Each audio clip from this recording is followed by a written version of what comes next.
सर्वप्रथम माँ सरस्वती जी के चरणों में प्रणाम करते हुए मंचासीन सभी विद्वान मनीषियों का जिनका आज सम्मान हुआ है उन्हें शुभकामनाएं एवं बधाई देता हूँ।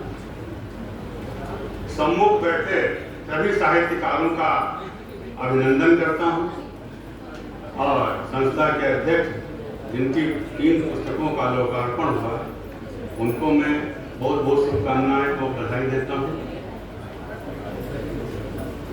मित्रों, जिनके ऊपर माँ सरस्वती की अहेतुकी कृपा होती है वही कवि बन पाते हैं और वे भाग्यशाली होते हैं, और वे अति भाग्यशाली होते हैं जिनका पुत्र भी कवि हो, तथा परम भाग्यशाली वो होता है जिसका पुत्र कवि होने के साथ साथ अपने पिता के नाम से संस्था चलाए तथा पिता की स्मृति में साहित्यकारों का सम्मान करे। तो श्रद्धेय श्री गणेश प्रसाद सक्सेना भिक्षुक जी परम भाग्यशाली कवियों की श्रेणी में आते हैं। वो जहां भी होंगे अपने सुपुत्र उमेश प्रकाश को हृदय से आशीर्वाद दे रहे होंगे और इसीलिए भिक्षुक साहित्यिक सांस्कृतिक एवं समाज सेवा संस्था निरंतर उन्नति की ओर अग्रसर हो रही है।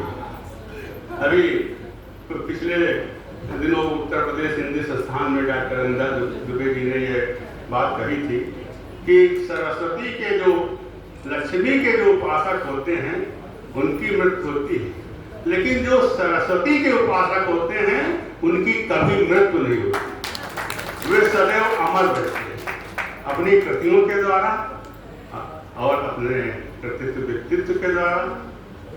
आप श्रद्धेय गणेश प्रसाद सक्सेना भिक्षुक जी के बारे में मैं बता रहा हूँ कि श्रद्धेय श्री गणेश प्रसाद सक्सेना भिक्षुक जी अपने समय के अच्छे कवियों में से एक थे। नगर की साहित्यिक संस्थाओं मधुलिका तथा अनुरोध में उनकी सक्रिय भागीदारी रही।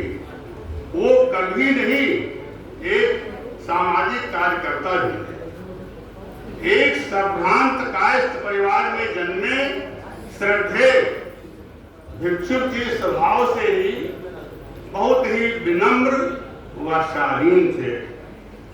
बाल्यकाल से ही विषमताओं और अभावों से गुजरते हुए उन्होंने उच्च शिक्षा प्राप्त करके अपने पारिवारिक दायित्वों को पूर्ण किया। हिंदी साहित्य सम्मेलन प्रयाग से साहित्य रत्न एवं अंतरराष्ट्रीय विद्यापीठ से साहित्य भूषण की उपाधि अर्जित किया। पूर्व नगर प्रमुख स्वर्गीय डॉक्टर S.C. राय एवं लोकप्रिय गायक तलत महमूद के बाल सखा रहे श्रद्धेय भिक्षुक जी अनवरत साहित्य साधना में लीन रहते थे। उन्होंने रिपुसूदन, फुलझड़ियां, विविधा, भिक्षुक दोहावली, गजल गुच्छ और बलि हनुमान, शिव विवाह जैसे ग्रंथ साहित्य जगत को प्रदान किया। बात उस समय की है जब उत्तर प्रदेश के राज्यपाल महामहिम डॉक्टर B. सत्यनारायण रेड्डी जी उनके सम्मुख जब श्रद्धेय भिक्षुक जी ने अपनी रचना सुनाई तो वे वाह वाह कह उठे और वही मानव शीर्षक की रचना मैं आप लोगों के समक्ष प्रस्तुत कर रहा हूँ। रचना लंबी है इसलिए केवल 2 बंद पढ़ूंगा और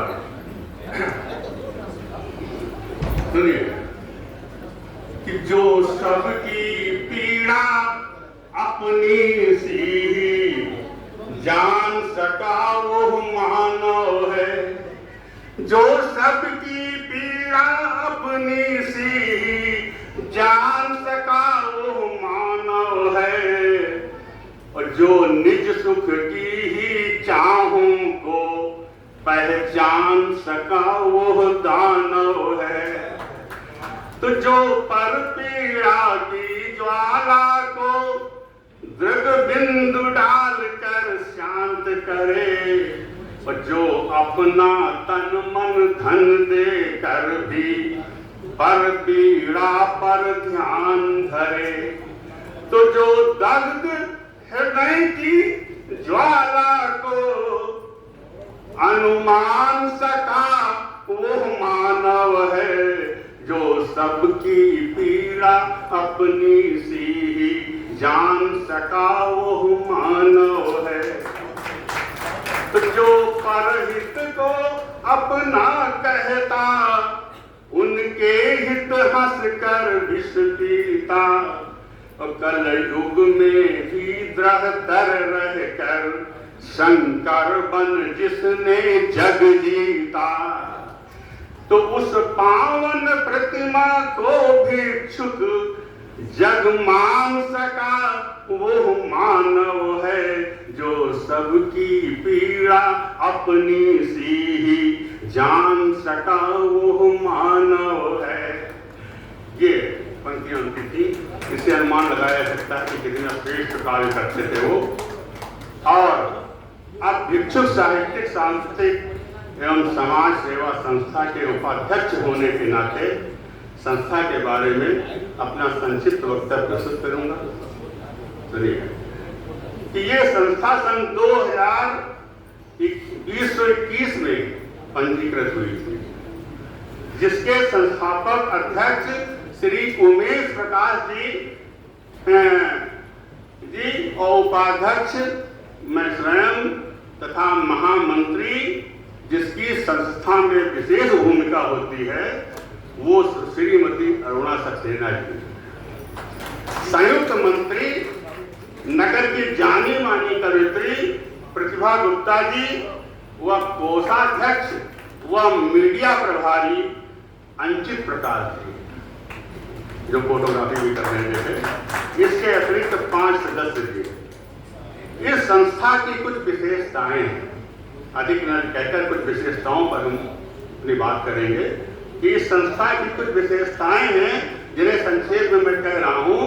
प्रत्येक माह के तीसरे रविवार को पूर्वाह्न 11 बजे से काव्य गोष्ठी का आयोजन किया जाता है, जिसमें एक वरिष्ठ कवि व एक कवित्री को भिक्षुक साहित्य मंजरी सम्मान प्रदान किया जाता है तथा पहली बार सम्मिलित होने वाले को भी प्रतिभागिता सम्मान दिया जाता है। अब तक लगभग 300 साहित्यकारों को गोष्ठी प्रतिभाग सम्मान तथा 50 श्रेष्ठ साहित्यकारों को क्रमशः भिक्षुक साहित्य मंजरी और भिक्षुक साहित्य प्रभाकर, भिक्षुक साहित्य रत्न, भिक्षुक साहित्य शिरोमणि तथा 50 साहित्यकारों को भिक्षुक स्मृति सम्मान से सम्मानित किया गया है। संस्था अब तक 46 मासिक कार्य गोष्ठी तथा 4 वार्षिक समारोहों का सफल आयोजन करा चुकी है।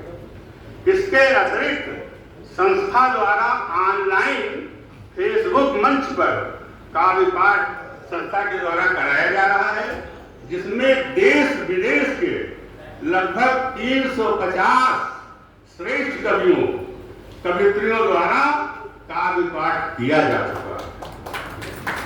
दूसरी विशेषता यह है कि यूं तो संस्थाएं सहयोग से चलती हैं, और लेकिन हमारी संस्था की एक विशेषता यह है कि संस्था द्वारा जो कवि गोष्ठियों व काव्य समारोहों के आयोजन किए जाते हैं उसके लिए किसी से कोई आर्थिक सहयोग नहीं लिया जाता है, जिसका सारा व्यय संस्थापक महोदय स्वयं वहन करते हैं। यह भी विशेषता है। तीसरी विशेषता है कि जो भी काव्य गोष्ठियां और समारोह होते हैं दूसरे दिन उनकी न्यूज फोटो सहित नगर के प्रतिष्ठित समाचार पत्रों में प्रकाशित होती है। अभी तक ऐसा हुआ है और आशा है कि आगे भी ऐसा होगा। संस्था पूर्ण रूप से श्रद्धेय श्री गणेश प्रसाद सक्सेना भिक्षुक जी को समर्पित है और निश्चित ही उन्हीं के आशीर्वाद से साहित्य जगत में अपनी पताका फहरा रही है और भविष्य में भी ऊंचाइयों के शिखर पर पहुंचेगी, ऐसा मेरा दृढ़ विश्वास है। और एक बात और कहना चाहता हूं, वो भी जिम्मेदारी मुझे सौंपी गई इसलिए कह रहा हूं कि कार्यक्रम के पश्चात भोजन की भी व्यवस्था है, ये आप लोगों के हित की बात है। अतः भोजन करके ही यहाँ से प्रस्थान करेंगे, ये मेरा सभी से निवेदन है। और एक बात और कहना है, जो अक्सर संचालक महोदय कहा करते हैं, संचालिका कहा करती हैं कि जैसे घर में घरवाली का, ससुराल में साली का, बागीचे में माली का और देश में खुशहाली का महत्व होता है, वही महत्व साहित्यिक आयोजनों में ताली का होता है। इसलिए आप लोग ताली बजाने में कंजूसी न करें, उससे दो फायदे हैं, एक तो आपको तो ऊर्जा मिलेगी और हमें भी मिलेगी। और मित्रों, इसी के साथ जय हिंद, जय भारत, जय साहित्य समाज।